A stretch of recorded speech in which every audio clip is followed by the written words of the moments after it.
ওসমান হাদিকে গুলি করার সিসিটিভি ফুটেজটা আপনারা হয়তো দেখেছেন, কিন্তু পিনাকি ভট্টাচার্য যেভাবে দেখেছেন ঠিক সেভাবে কি দেখেছেন? পিনাকি ভট্টাচার্য বারবার ফুটেজটা জুম করে দেখেছেন, আর দেখার পর তিনি যে কথাগুলো বললেন তা শোনার পর তদন্তকারী কর্মকর্তাদেরও কপালে ঘাম ঝরে যাওয়ার মতো অবস্থা। পিনাকি স্পষ্ট দাবি করেছেন হাদিকে যিনি গুলি করেছেন তিনি কোনো সাধারণ গুন্ডা নন, তিনি একজন সুপার ডুপার প্রফেশনাল কিলার। কেন পিনাকি এই কথা বলছেন, আর তার এই দাবির সাথে পুলিশের হাতে থাকা তথ্যের কি মিল পাওয়া গেল? আজ আমরা এমন এক ভয়ঙ্কর সত্য ফাঁস করব যা জানলে আপনার পায়ের মাটি সরে যাবে। অনেকেই হয়তো জানেন না, পিনাকি ভট্টাচার্য শুধু কলম বা কিবোর্ড চালান না, তিনি বাস্তবেও পিস্তল চালাতে ওস্তাদ। তিনি তার স্ট্যাটাসে ওপেন চ্যালেঞ্জ দিয়ে বলেছেন, আমি গুলশান শুটিং ক্লাবে দিনের পর দিন প্র্যাকটিস করেছি।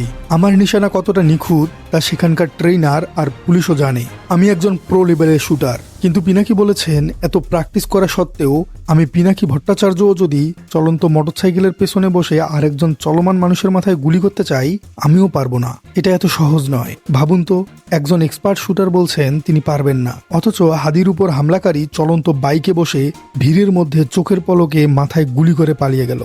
পিনাকি প্রশ্ন তুলেছেন, তাইলে বুঝে নেন কে হাদিকে গুলি করছে। এটা সাধারণ গুন্ডার কোনো কাজ হতেই পারে না, এর জন্য বিশেষ ট্রেনিং লাগে। তার মানে কি এই হামলাকারী কি কোনো বিশেষ বাহিনীর ট্রেনিং প্রাপ্ত, নাকি ভাড়াটে কোনো শার্প শুটার? পিনাকি তো বললেন এটি প্রফেশনালের কাজ। এবার আসুন দেখি আমরা তথ্যের সাথে একটু মিলে দেখি। আমাদের হাতে আসা তথ্য বলছে ওসমান হাদির উপর হামলাকারীদের একজনের নাম ফয়সাল করিম, মাসুদ ওরফে দাউদ খান। এই ছেলের প্রোফাইল ঘাটলে আপনি শিউরে উঠবেন, সে কোনো নিছক সিটকে চোর নয়। এই তো গত বছরের ঘটনা, 8 নভেম্বর 2024 ঢাকার আদাবরে একটি স্কুলে ঢুকে অস্ত্রের মুখে জিম্মি করে 17 লাখ টাকা লুট করেছিল এই দাউদ খান। সে সময় পুলিশ তাকে গ্রেপ্তারও করেছিল। তার কাছ থেকে কি পাওয়া গিয়েছিল জানেন? 2টি বিদেশি পিস্তল, 2টি ম্যাগাজিন এবং 5 রাউন্ড গুলি। চিন্তা করুন, যার কাছে বিদেশি পিস্তল থাকে, যে কিনা দিনে দুপুরে স্কুলে ঢুকে ডাকাতি করতে পারে, সে যে কতটা ভয়ঙ্কর প্রফেশনাল তা কি আর বলে দিতে হবে? পিনাকির বিশ্লেষণ আর এই দাউদ খানের রেকর্ড একদম হুবহু মিলে যাচ্ছে। কিন্তু গল্পের আসল টুইস্ট বা বড় প্রশ্নটাই এখনো বাকি। 8 নভেম্বর তাকে বিদেশি অস্ত্র সহ গ্রেপ্তার করা হলো। আজ ডিসেম্বরের 13 তারিখ, মানে 1 বছর পেরিয়ে গেছে। কিন্তু এই ভয়ঙ্কর সন্ত্রাসী জেল থেকে ছাড়া পেল কিভাবে?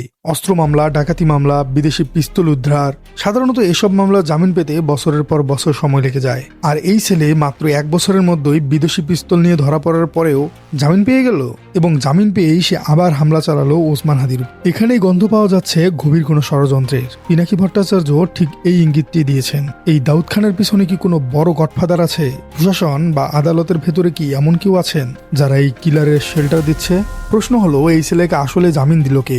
কার ইশারায় সে সাড়া পেল? তাকে কি জেল থেকে বেরোই করা হয়েছে হাদিকে মারার জন্য? পিনাকি ভট্টাচার্য বলেছিলেন, বুঝে নেন কে গুলি করেছে। এখন দাউদ খানের পরিচয় আর জামিনের রহস্য দেখে আমরা সত্যিই বুঝতে পারছি এটা কোনো সাধারণ ঘটনাই নয়, এটা একটা পরিকল্পিত ছক। বিদেশি অস্ত্র চালানো জানা, ঠান্ডা মাথায় এক খুনিকে জেল থেকে বের করে এনে জুলাই বিপ্লবের উপর লেলিয়ে দেওয়া হয়েছে। আজ যদি ওসমান হাদির কিছু হয়ে যায়, তবে এর দায় কে নেবে? যে বিচারক তার জামিন দিলেন তিনি, নাকি সেই পুলিশ যে তাকে ঠিকমতো চার্জশিট দিল না তারা? দর্শক, আপনারা কি মনে করেন বিদেশি অস্ত্র সহ ধরা পড়া আসামি 1 মাসে জামিন পায় কিভাবে? এর পেছনে কি প্রশাসনের ভেতরের কোনো কালো হাত আছে? কমেন্টে জানান আপনার মূল্যবান মতামত। আর আপনার রাজনীতি চ্যানেলে নতুন হয়ে থাকলে চ্যানেলটি সাবস্ক্রাইব করার অনুরোধ থাকলো। ধন্যবাদ।